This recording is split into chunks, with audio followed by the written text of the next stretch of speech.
If you discovered a way to hack into anyone's Instagram account, what would you do with that?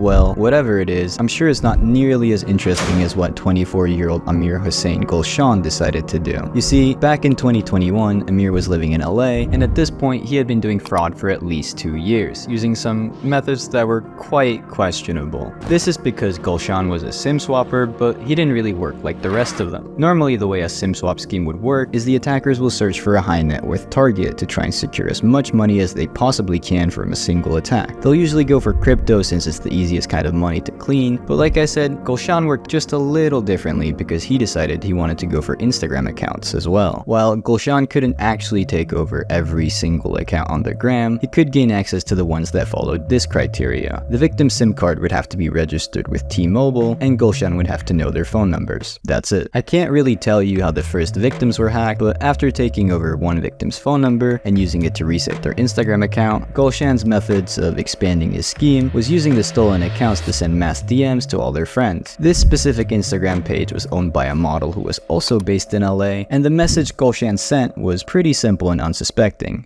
It read, "Can you do me a favor? What's your number?" I'm sure if you received this particular message from a friend, you'd probably not think much of it and provide them with that information. I mean, it seems harmless enough, right?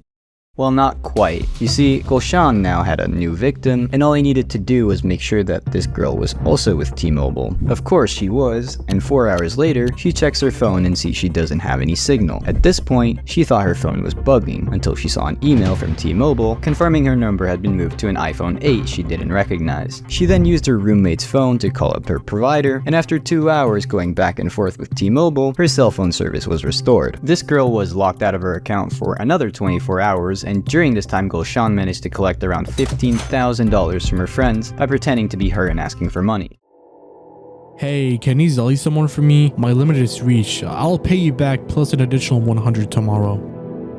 Now, Golshan also took over her Snapchat account, but while doing this, he made a crucial mistake. He logged in on this specific IP address. Now, I know you're wondering what's so special about this IP, and we'll get into that, but for now, we're gonna go back to 2019 to take a look at some of his other schemes. At this time, Golshan advertised a service that could verify any Instagram account for a fee of a couple $100. He would send the money directly to his Zelle, which was connected to a Wells Fargo account in his name. As far as I can tell, this service never actually existed, and Golshan managed to scam a total of $23,000 from various unlucky takers. The entire project took around 19 days before his account was closed and he had to start over. One lady that saw this post decided that she wanted to acquire a check mark for her daughter's modeling page. She sent Golshan $300 through Zelle, and then he deactivated his Instagram page. She realized that she'd just been scammed, and a few hours later she sent him another $1 transaction with the note, "You fucking creep," stealing money from a 14-year-old.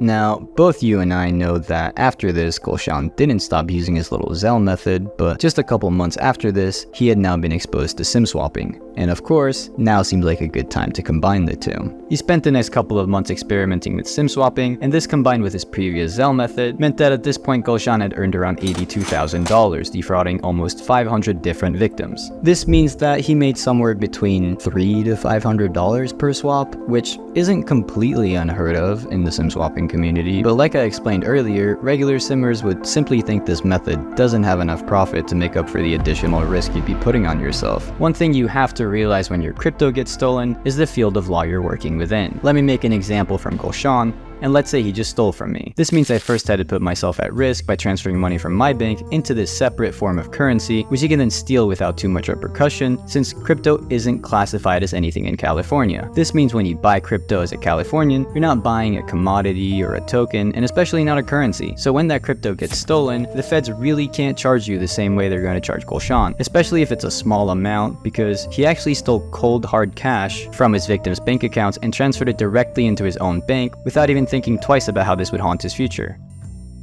We're now in 2022, and it's been a few months since Amir took over that one girl's account, but it wasn't over yet, because he managed to hack at least another 3 more girls. Before we talk about them, I just want to let you know that these girls weren't actual models. I mean, if you couldn't tell already, it's pretty obvious they're OnlyFans girls. Wait, What's the difference anyway? Okay, whatever. For the first one, he demanded 5 grand to give her account back. She declined and Golshan used her account for his little DM scam, only this time he was using Venmo instead of Zelle since I guess it was better or something. For the second model, another 3 months later, Golshan tried the same dance, only this time when she didn't oblige, Golshan had a new idea. He asked her to video call him and strip while he would watch, and in return, she would get her account back. She complied, and when the call happened, Golshan wasn't shy at all to show his face. He chatted with the girl for an hour because she was trying to play nice to get her accounts back, and he told the girl that every time he hacks girls, he makes them show themselves. He also told her some stories about how he had hacked his neighbors whilst living at Orsini Apartments, and extorted her for thousands of dollars by taking over her bank accounts. She was also a model, by the way. After the call was over, this girl got her accounts back, but Golshan would still keep sending her messages. He even asked her out to dinner, and was obviously ghosted. I mean, like, bro, what? The ego was clearly through the fucking roof, because after this, Golshan decided to just take her accounts back using the recovery code he saved the first time. That'll show her. They used Telegram to chat, and she messaged him, "You logged in and changed my password." And he replied, "Cause you never respond to my messages." She got her accounts back shortly after.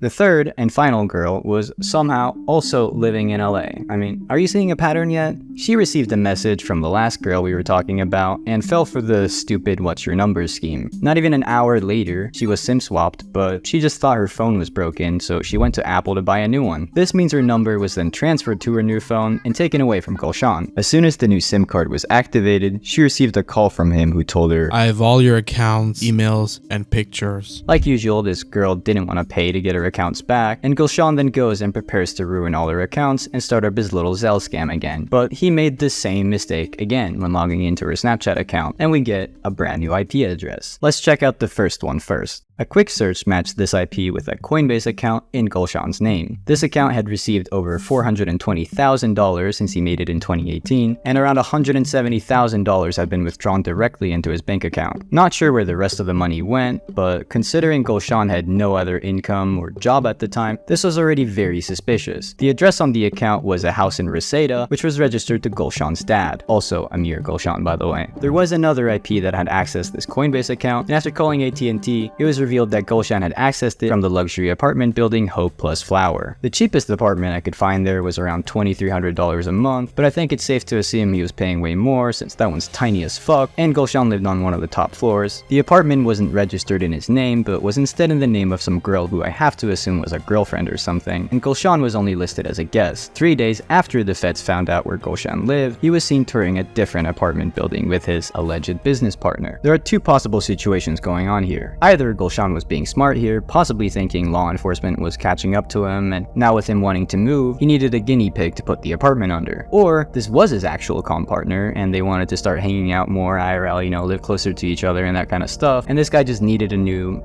apartment. Anyways, as you can tell, the FBI had totally enough evidence now to lock Golshan up for a while. They took him in and he pled guilty to 1 count of unauthorized access to a protected computer to obtain information, 1 count of wire fraud, and 1 count of accessing a computer to defraud or obtain value. His hearing is this November, and the maximum sentence for all the counts total is 30 years, but I'm sure he won't sit in there for that long.